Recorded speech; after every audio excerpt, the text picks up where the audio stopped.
let's go back to this. Two things. I want to know what it means to be gay to you, because I have my own definition. And then, how do you say it to her? You're just like, do you want another shot? Are you gay? Or like, how do you, or, I mean, can't you just like put your arm on her back and find out? Like, if she's like, can't you just like, body language it or something? Yeah. I think like, yeah, it's scary when you're not one, like for me, I really fear like being embarrassed. I've always had that. So like my worst fear is to like make a move and be rejected. And it's even worse when you make a move and you're rejected because like that person's not gay. Not that I've had that happen, but it's like something I would want to avoid. So I think I finally was like, well, why did you get a divorce? And that was kind of threw me because I'm like, how is someone married for 5 years? I mean, you hear it happen all the time now. But at the time I was like, how is someone married for 5 years? And then like I was like, so I just asked, why did you get a divorce? She was like, well, like, cause I'm gay. And I was like, oh, okay. And then she said, do you want to, or do you think I'm gay or something like that? And that's mean, Alex. That's mean. She was like, yes. That is brutal. Yes? Question mark. I was like, well, I am. Yeah. It wasn't awkward at all. It sounds more awkward than it was. No, it sounds fun. Sevan, it sounds totally fun and flirty. What?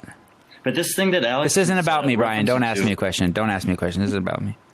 No, I was going to say, I had a friend who was married for over 40 years, and he knew for basically the entire time that he was gay, but every step that you take down that path, it's more and more difficult to get out. They had a kid, they had a second kid, he was a pastor at a church, and it was all this stuff. So to just make that one choice was so much fear for him that it took him 40 years to finally get up the courage or just have something in his life trigger being able to do that. Yeah, totally. Mm-hmm. Yeah, makes sense. Do you guys have your own podcast? We do. Yeah, we started it last year during the pandemic times, just as something to do. And how often do you guys do it? We have like 20, 25, 26 episodes. So we go through phases where we have a lot of free time and can get an episode or two out a week. And then we'll have a drought of, 2 or 3 weeks. Just kind of depends on our schedule. Is this topic boring for you? Or are you like, oh shit, here we go again? No, it's not. I like when people ask us about it. It's difficult for us to just talk about it because it's our reality. I like to answer questions in the way that people perceive us. It's always different depending on who's asking. So this is the way I prefer to talk about it. Okay, good. Before we get to the definition of gay, isn't it weird? No one wants to be rejected, right? So like some, as a young man and now it's irrelevant because I'm married and I have kids and something in me has shifted. But for the first, 20, 30 years of my life, I'm basically just terrified of women. I'm just terrified of them because I don't want to be, I guess because I don't want to be rejected by them. And even my dad told me, I remember like in 7th, 8th grade, hey, don't worry. The worst that can happen is they can reject you. And it's like, I know. It's amazing that whatever that mechanism is that we don't want to, and I'm not afraid to get hurt. It wasn't that. I don't know what it is. But for some reason, you don't want to just randomly ask someone out. And then, of course, with being gay, there's obviously the double stigma. You're getting rejected and you're making yourself vulnerable to judgment and society's norms, right? The prejudice against that, people have against gay people. Mm-hmm. Yep.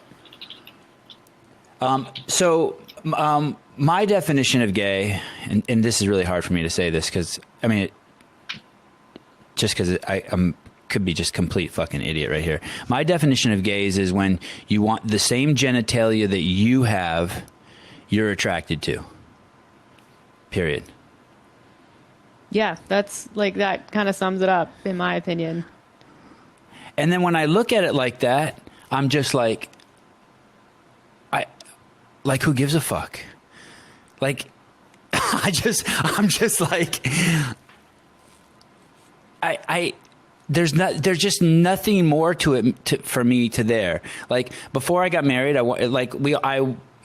men are just, and I'm not a woman, so I don't know, but men are just driven to procreate. Like that's just all we want to do. Like everything we're doing, like running track, going to the Olympics, wrestling, fighting, doing podcasts, it's all to avoid the other expression of all we want to do.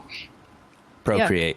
And so like, we just know that we're just, so yeah, it's just like, so that's your definition too? It's just like, that's it? Yeah, I think we're like kind of as a society driven to define things. Like it's just, we have logical brains and we want things to fit inside parameters. So even like, you know, there's a whole community of people that don't, you know, identify as cisgender, heterosexual or whatever. Like gay is one part of that community. There are people who... What's cisgender? Cisgender being like, you know, male and female. They identify and they exist in like, you know, male, female, straight, cisgender. And so... Okay, so you like the other genitalia?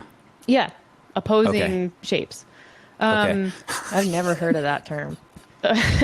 Good. Don't like use it. And I'm going to forget it as soon as now that I'm done. I've had to ask like 3 times. I don't want to know that stuff. Yeah, it's, you know, there's this whole movement with the pronouns and like, you know, I get it. It's about creating safe space for people. Like I feel a lot of pressure as a gay person to be an expert on gay things or queer or whatever. I'm not. Like, I think that people mix that up sometimes. I'm sure that I use the wrong pronouns and say the wrong words a lot, but you know, there's a whole community of people who just don't identify in, you know, a straight white normative way. And like gay is one part of that. And I've said it before, like as far as gay culture in the United States or the world, like we are the most digestible form of that, I think. Like straight white women. It's easy to get down with what we're doing and like, you know, not be too offended. You know, there's a whole spectrum of being gay. Like being, you know, a gay man is usually received in a totally different way. Being a gay black man is received in a much different way. So it's, you know, there's a lot to it. There's a lot more to it than just, you know, gay or not gay. What's interesting about men is, and this is just my speculation, but I'm pretty comfortable with this one. If you took all the women off the planet, 99% of the dudes would be gay within 6 months. Guaranteed.